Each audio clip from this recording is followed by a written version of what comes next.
आप सभी ने एक लाइन यह ज़रूर सुनी होगी कि ये जो सीटी होती है इसके दोनों वायर को हमेशा शॉर्ट करके रखना होता है। यदि इसे हम ओपन रखेंगे यानी कि दूर दूर रखेंगे तो सीटी हमारी ब्लास्ट हो जाएगी।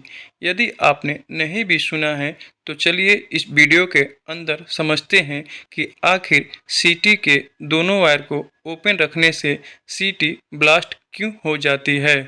सबसे पहले हम यह समझते हैं कि आखिर यह सीटी होता क्या है। दोस्तों, सीटी का पूरा नाम होता है करंट ट्रांसफार्मर।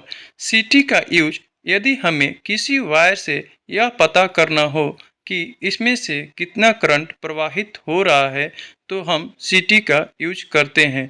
दोस्तों, आपके दिमाग में यह ख्याल आ रहा होगा कि यदि किसी वायर से हमें कितना करंट प्रवाहित होता है यह पता करना हो तो हम तो क्लैंप मीटर का यूज करके पता कर लेंगे। लेकिन दोस्तों, यदि हमें परमानेंट ही किसी वायर से पता करना पड़े बिना क्लैंप मीटर यूज किए कि इसमें कितना करंट प्रवाहित हो रहा है तो उस जगह पे हम सीटी का यूज करते हैं। जैसा कि मैं डायग्राम में आपको दिखा रहा हूँ। जैसे कि मान लीजिए एक सीलिंग फैन है, उस सीलिंग फैन के रेड वायर में कितना करंट प्रवाहित हो रहा है उसे हमें पता करना है तो हम वहाँ पे सीटी का यूज करेंगे। दोस्तों, सीटी बड़ा हो या छोटा हो उसमें हमेशा दो वायर रहते हैं। इस वीडियो में हम यह नहीं सीख रहे हैं कि सीटी का वायरिंग कैसे किया जाता है। यदि आपको यह भी जानना है तो आप कमेंट कीजिएगा, मैं उस पर एक डिटेल वीडियो लेके आ जाऊंगा। दोस्तों, जो ट्रांसमिशन लाइन होते हैं जहाँ पे बड़े बड़े ट्रांसफार्मर होते हैं वहाँ पे भी सीटी का यूज किया जाता है, जो कि देखने में कुछ ऐसा होता है। अब दोस्तों, हम समझते हैं कि आखिर सीटी ब्लास्ट क्यों हो जाती है जब दोनों वायर को हम ओपन रखते हैं। दोस्तों, यदि हमें किसी वायर में से पता करना है कि करंट कितना प्रवाहित होता है उस जगह पे हम सीटी का यूज करते हैं। जब भी किसी वायर से करंट प्रवाहित होता है दोस्तों, वहाँ पे मैग्नेटिक फील्ड बनता है। जैसा कि दोस्तों यहाँ पे एसी करंट है यानी कि करंट की दिशा हमेशा चेंज हो रही है, तो जो मैग्नेटिक फील्ड भी बनेगा वो भी चेंजिंग नेचर का होगा, यानी कि मैग्नेटिक फील्ड भी चेंज होता रहेगा।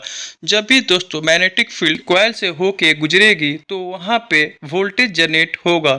यहाँ पे कॉइल कहने का मतलब यह है दोस्तों, जो सीटी होता है वो और कुछ नहीं एक कॉइल ही होता है। तो दोस्तों, जब मैग्नेटिक फील्ड कॉइल के अंदर से गुजरती है तो वहाँ पे ईएमएफ जनरेट होता है, यानी कि इलेक्ट्रोमैग्नेटिक वोल्टेज। ठीक है दोस्तों, अगर वोल्टेज जनरेट हो रहा है और हम उसका कहीं पे यूज नहीं कर रहे हैं क्योंकि उसका दोनों वायर ओपन है तो वोल्टेज की मात्रा बढ़ती जाएगी। जैसे जैसे करंट का वैल्यू जो प्राइमरी वायर है उसमें बढ़ता जाएगा तो सीटी के अंदर वोल्टेज का मात्रा बढ़ता जाएगा। और दोस्तों, किसी भी वायर का जो ऊपर इंसुलेशन लगा रहता है उसका एक कैपेसिटी होता है, कितना करंट वो सह सकता है। दोस्तों, तो वोल्टेज बढ़ते रहने से उसका कैपेसिटी वो क्रॉस कर जाता है और इंसुलेशन जो है वो हट जाता है। इसके बाद दोस्तों, जो कॉइल होता है आपस में वो टच हो जाता है और फिर ब्लास्ट हो जाता है। दोस्तों, अब आप समझ चुके होंगे कि आखिर सीटी के अंदर जब हम दोनों वायर ओपन कर लेते हैं तो ब्लास्ट क्यों हो जाता है। दोस्तों, कभी भी जब हम सीटी का यूज कर रहे होते हैं तो उसको शॉर्ट करना ज़रूरी रहता है।